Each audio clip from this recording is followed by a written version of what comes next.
পূজা, তোর কাছে কি এক্সট্রা পেন হবে? না রে, আমার কাছে তো ওই একটা পেনই আছে। দেখি, এটা তো আমার পেন যেটা পরশুদিন হারিয়ে গিয়েছিল। না রে, এটা আমি আজকেই কিনেছি। আজকে কিনেছিস আর আজকেই অর্ধেক কালি শেষ হয়ে গেল? আজকে আমি ইংলিশের হোমওয়ার্ক করেছি, তাই আমার পেনটার অর্ধেক কালি শেষ হয়ে গেছে। আচ্ছা, কই দেখা ইংরেজির খাতাটা। দাঁড়া, আমার ব্যাগে আছে, আমি তোকে দেখাচ্ছি। ইয়ার, ব্যাগে তো পাওয়া যাচ্ছে না, মনে হচ্ছে বাড়িতেই রেখে এসেছি। আরে ইয়ার দেখ, এই পেনটার পিছনটাও চেবানো আছে। আমি এরকম করে করে চেবাই, জানিস তো?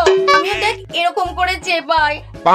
এটা তোর ইংলিশের খাতা না? আমার ব্যাগের সাইডে না চিপকে গেছিল, আমি এই মাত্র পেলাম। তুই দেখি কোথায় ইংলিশের হাতে লেখা করেছিস।